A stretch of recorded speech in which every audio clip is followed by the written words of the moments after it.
right, here's a response video for Illinois. Springfield, Illinois was somewhere that I wanted to go, especially after working in Louisville, because even the kids, most of you gave it pretty good reviews. So it was somewhere where I wanted to go. I'm also interested in Abraham Lincoln. Abraham Lincoln is one of the most interesting people in the history of the United States, I think, and maybe the history of the world. Honestly, he's sort of he's sort of the story that you really always wanted to believe in, but is never really true, of someone who comes from complete poverty, uh, completely self-educated, completely self-made man through his own intelligence, pulls himself up to become a lawyer, and then eventually a congressman, and then eventually, well, he wanted to be a senator, but unsuccessful. And even though he's largely unsuccessful in his early political career, he stays with it. He's a complete dark horse in the 1860 election for president, and he beats out candidates that are much, much more qualified than he is for the position. Becomes president as a long shot. People hate him in his early presidency, and even though people hate him, he's still able to get legislation passed and move the country forward during the Civil War, the most trying period probably in U.S. history. Um, it sounds like fiction. So the fact that that is all historical fact is really incredible, and I think that's part of the reason that I'm interested in Lincoln. I think it's part of the reason that most people are interested in Lincoln. All right, let's do some points once I pull them up here. For Illinois, people that guessed it correctly were Julian C., Lily, Kay, Natalie, and Olivia. And I know there's 4 there, but because one of them was an email and it was hard to tell who did it first, I'm going to count all 4. And then Jenna and Trevor were also involved there. So there's 3 points each for you. Jenna and Trevor also get 6 points for answering the question right, which was how did he impact the development of the state of Nebraska? And you both talked about the Kansas-Nebraska Act and his opposition to slavery being spread into those new territories in the 1850s. And that's absolutely, the Kansas-Nebraska Act was passed in 1854.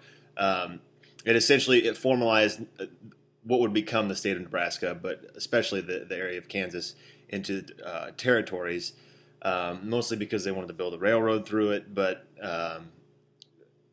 as the country moved westward, the question was, well, are those states going to allow slavery or not?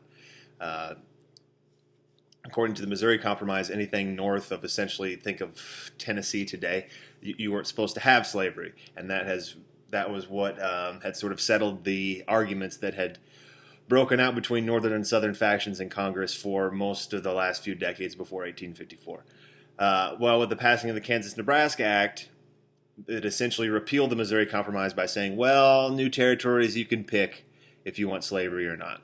And Lincoln was very anti-slavery being even an option in those new territories. They labeled it under popular sovereignty. It was passed by brought to the table by a guy named Stephen Douglas, who was actually a senator from Illinois.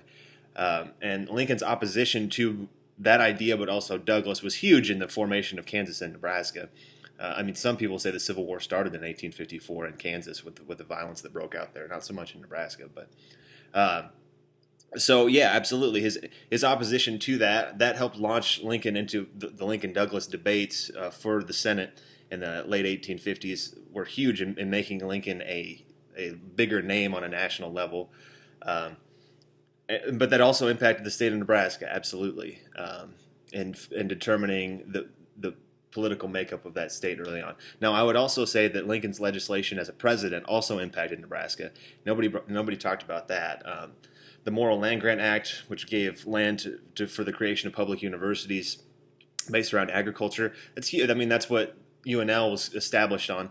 So, you can't even have the Huskers without Abraham Lincoln. The Transcontinental Railroad Act, which built the railroad out of Omaha to Sacramento and connected the continent. That's huge for the history of the United States, but especially Nebraska, considering it went out of Omaha. It made Omaha, at the time, a major western city, and it established Union Pacific, which is still, thousands of people work at UP today. It's headquartered still in Omaha. So that's huge. The Homestead Act is a major reason that people even came to Nebraska in the first place, and is huge in the early development of our agriculture, which is still the major industry in our state, along with beef production.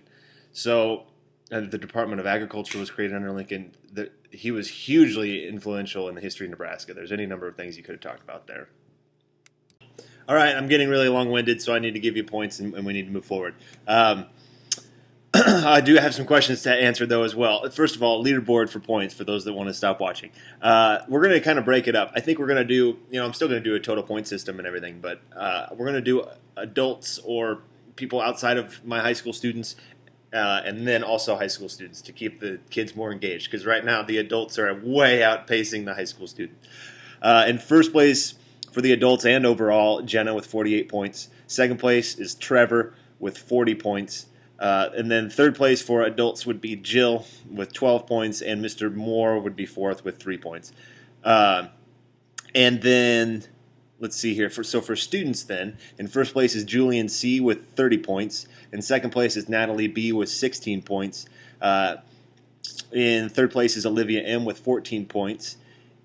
And in fourth place, we've got a tie between Maggie H. and Lily K., who both have 12 points. And then in fifth place, we have Frank, who has 10 points. And then a lot of people have 6 points or 3 points.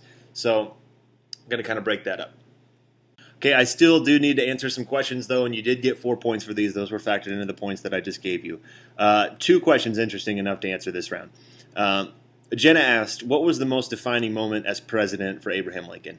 And I would tell you, and maybe this is a cliche answer now that they've made a movie about it, but the passing of the 13th Amendment.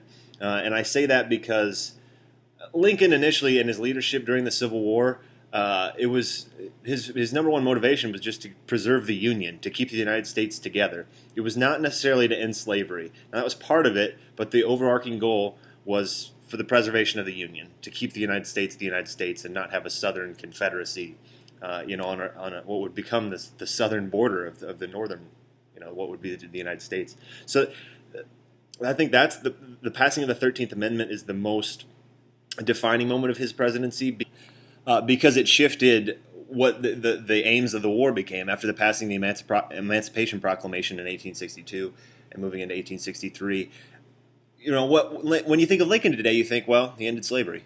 That's the number one. That's probably the first thing that comes into most people's minds, and that's the 13th Amendment. So I think that's the most defining moment. It redefined what the war was about.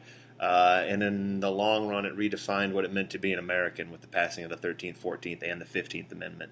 So I think that's the defining moment, his ending of slavery officially, not just with the Emancipation Proclamation was just words. It didn't matter until the 13th Amendment was passed. So, and then Julian C. asked, what was the most interesting thing that you learned while you were in Springfield?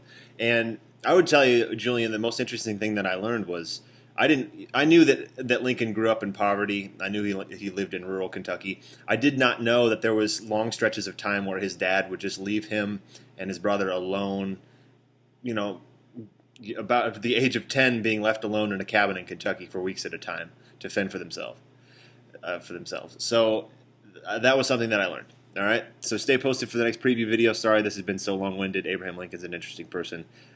Continue to participate. It's kind of fallen off, the participation, but continue to participate, please. All right. See you with the next preview video.